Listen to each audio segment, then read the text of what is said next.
নামাজ শুরু করার আগে ছোট্ট একটি দোয়া পড়লে ৭ আসমানের দরজা খুলে দেওয়া হবে এবং আল্লাহ পাক রব্বুল আলামিন আপনার উপরে রহমত নাজিল করবেন, বরকত নাজিল করবেন। এমন একটি দোয়া আছে যেই বাক্যগুলো খুবই সহজ এবং উচ্চারণ করাও সহজ এবং আপনি আমল করলে একবার বলার সাথে সাথে নবীজি সাল্লাল্লাহু আলাইহি সাল্লাম জানিয়ে দিয়েছেন তার জন্য আসমানের ৭টি দরজাই খুলে দেওয়া হয়। রহমতের দরজাগুলো খুলে আল্লাহ তাআলা তার উপরে রহমত নাজিল করতে থাকেন, অঝোরে বৃষ্টির মতো রহমত তার উপরে পড়তে থাকেন, বরকত পড়তে থাকে। সুতরাং আমরা নামাজ শুরু করার আগে এই দোয়াটা একবার পড়ে নিব। নবীজি সাল্লাল্লাহু আলাইহি সাল্লাম জানিয়ে দিয়েছেন, একবার নবীজি সাল্লাল্লাহু আলাইহি সাল্লাম মসজিদ নববীতে এমন সময় এক সাহাবী এই বাক্যটা পাঠ করেছে।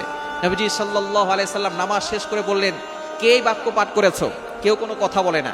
তখন এক সাহাবী নবী সাল্লাল্লাহু আলাইহি সাল্লাম অভয় দিলেন যে কোনো ভয় নাই, বলো।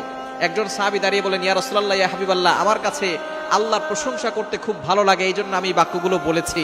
তখন নবীজি সাল্লাল্লাহু আলাইহি সাল্লাম বলেছেন, তুমি যখন এই বাক্যগুলো পড়েছো সাথে সাথে ৭ আসমানের ৭টা দরজাই খুলে দেওয়া হয়েছে এবং ফেরেশতারা রহমত নিয়ে বর্ষিত হচ্ছে জমিনের দিকে এবং তোমার উপরে বৃষ্টির মতো রহমত নাজিল হচ্ছিল।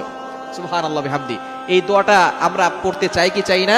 দোয়াটি হচ্ছে আল্লাহু আকবার কাবীরা ওয়ালহামদুলিল্লাহি কাসীরা ওয়া সুবহানাল্লাহি বুকরাতাও ওয়া আসীলা। খুবই সহজ বাক্য, আল্লাহু আকবার কাবীরা ওয়ালহামদুলিল্লাহি কাসীরা ওয়া সুবহানাল্লাহি বুকরাতাও ওয়া আসীলা। এটা যদি আপনি মাত্র একবার পড়েন, আল্লাহ পাক রব্বুল আলামিন আসমানের ৭টি দরজা খুলে দিবেন। এরপরে আপনি আল্লাহর কাছে দোয়া করলে আল্লাহ তাআলা সাথে সাথে সেই দোয়াটা কবুল করে নেবেন, আপনার সকল নেক আশাগুলো কবুল করবেন।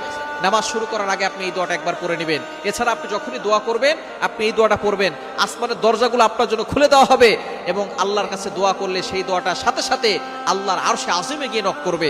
অবশ্যই দুরূদ শরীফ পড়বেন। দোয়ার আগে দুরূদ শরীফ পড়লে এটা মুআল্লাকুন, ঝুলন্ত অবস্থায় থাকে না, এটা সাথে সাথে আল্লাহর কাছে গিয়ে নক করে। সুতরাং আপনি যখনই দোয়া করবেন এটা পড়বেন, নামাজ শুরু করার আগে এই দোয়াটা পড়বেন, আল্লাহু আকবার কাবীরা ওয়ালহামদুলিল্লাহি কাসীরা ওয়া সুবহানাল্লাহি বুকরাতাও ওয়া আসীলা। আল্লাহ পাক রব্বুল আলামিন আপনার সকল দোয়াগুলো কবুল করবেন, বৃষ্টির মতো রহমত বরকত নাজিল করবেন।